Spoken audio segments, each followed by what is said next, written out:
السلام علیکم، خوش آمدید جماعت چہاروں میں آپ کی اردو کی ٹیچر آپ سے مخاطب ہوں۔ امید ہے آپ سب اپنے گھروں میں خیر و عافیت سے ہوں گے۔ جیسا کہ آپ کو معلوم ہے کہ اسکول کی چھٹیاں ہو چکی ہیں، مگر ہم اپنی پڑھائی کے سلسلے کو جاری رکھیں گے۔ آپ سب بھی اپنا کام باقاعدگی سے مکمل کیجیے گا۔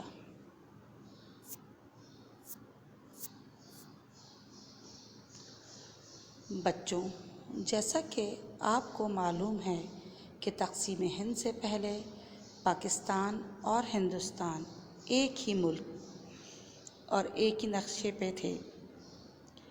ہر خود مختار قوم کو آزادی سے رہنے کے لیے ایک علیحدہ وطن کی ضرورت ہوتی ہے، جہاں وہ اپنے مذہب، رہن سہن اور رسم و رواج کے ساتھ آزادانہ زندگی بسر کر سکیں۔ اسی طرح مسلمان اور ہندو دو الگ الگ قومیں ہیں اور ان کے مذہب، رسم و رواج، رہن سہن مختلف ہیں۔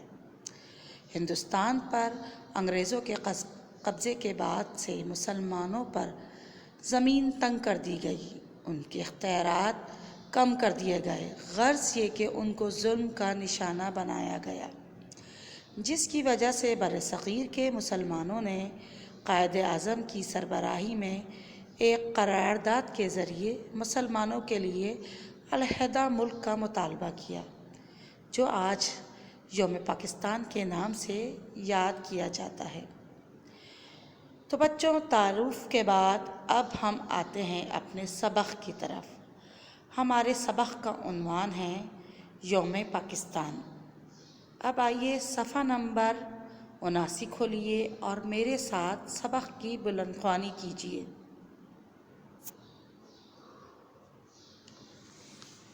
یوم پاکستان 23 مارچ 1940 پاکستان کی تاریخ کا وہ یادگار دن ہے جب برصغیر کے مسلمانوں نے مل کر قائد اعظم کی سربراہی میں ایک قرارداد کے ذریعے اپنے لیے ایک علیحدہ ملک کا مطالبہ کیا، جسے ہم آج یوم پاکستان کے نام سے یاد کرتے ہیں۔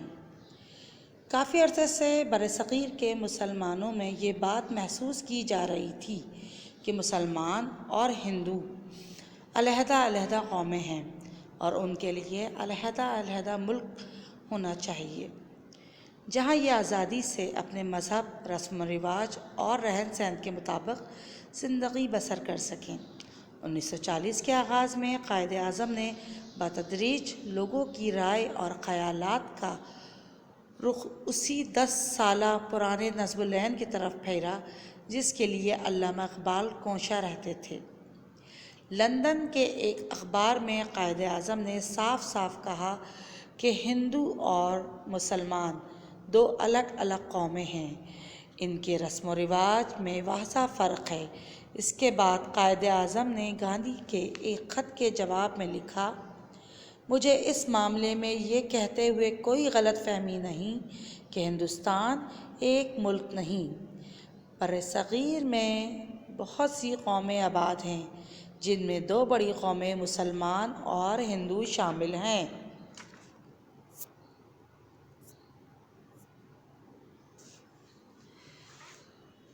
فروری 1940 میں مسلم لیگ کا اجلاس دہلی میں منعقد ہوا، جہاں سب کا فیصلہ کیا گیا۔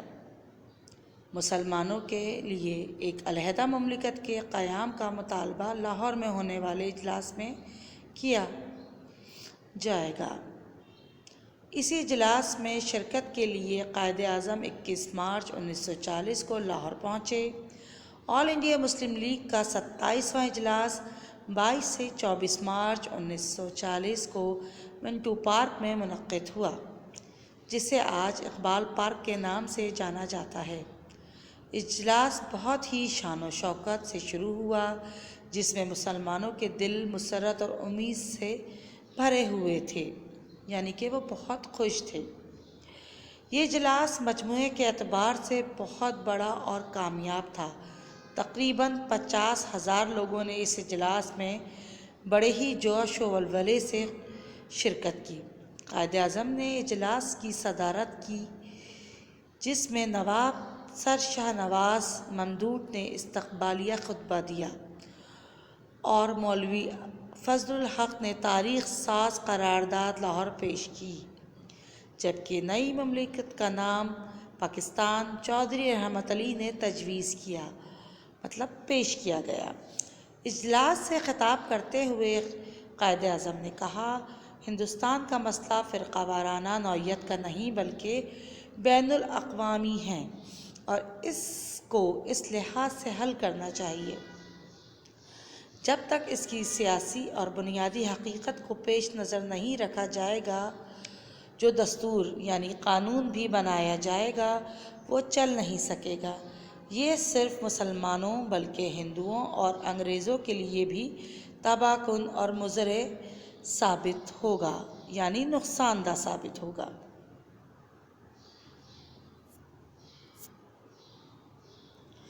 اگر حکومت برطانیہ یہ چاہتی ہے کہ بر صغیر کے لوگوں کو امن، خوشی اور ترقی حاصل ہو تو اس کا بس ایک ہی حل ہے، دو علیحدہ مملکت کا قیام۔ 23 مارچ 1940 کو قرارداد لاہور کے ذریعے مسلمانوں کے لیے باقاعدہ طور پر علیحدہ ملک حاصل کرنے کا مطالبہ کیا گیا۔ اس اجلاس میں قائد اعظم کے ساتھ مسلمانوں کے تمام رہنما شریک تھے۔ اس موقع پر منظور ہونے والی قرارداد کو قرارداد لاہور کا نام دیا گیا، جو بعد میں قرارداد پاکستان بن گیا۔ قائد اعظم نے مزید اپنے خطاب میں کہا کہ لفظ قوم کی ہر تعریف کی رو سے ہر لحاظ سے مسلمان ایک علیحدہ قوم ہے اور اسی لحاظ سے اس کا اپنا نام، ایک علیحدہ وطن، اپنا علاقہ، اپنی مملکت ہونی چاہیے۔ ہم چاہتے ہیں کہ مسلمان ایک آزاد اور خود مختار کی حیثیت سے اپنے ہمسائے ممالک کے ساتھ امن و ہم آہنگی کے ساتھ زندگی بسر کریں اور اپنی روحانی، ثقافتی، معاشی، معاشرتی اور سیاسی زندگی کو اس طریق پر زیادہ سے زیادہ ترقی دیں جو ہمارے نزدیک بہترین ہو اور ہمارے نسب العین سے ہم آہنگ ہو، ملتے جلتے ہوں، مماثلت رکھتے ہوں۔ اس قرارداد کے بعد برصغیر کے مسلمانوں کو اب یقین ہو گیا تھا کہ وہ اپنے لیے ایک علیحدہ وطن حاصل کر کے رہیں گے۔ اس قرارداد کے مطابق ہندوستان کے مسلمان اکثریت والے جہاں ان کی آبادی زیادہ تھی، علاقوں کو ملا کر ایک الگ اسلامی ریاست کا قیام عمل میں لائیں۔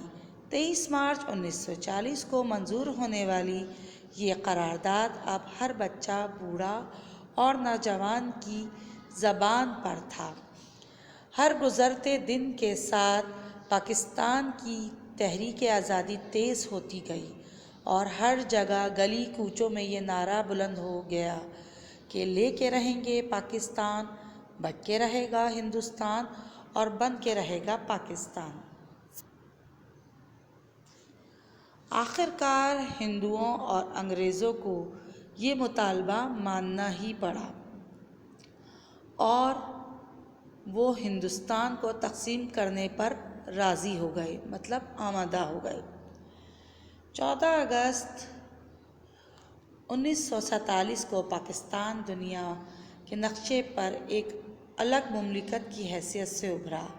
قیام پاکستان کے 13 سال بعد قرارداد لاہور کی یاد میں منٹو پارک میں ایک یادگار بنانے کا فیصلہ کیا گیا۔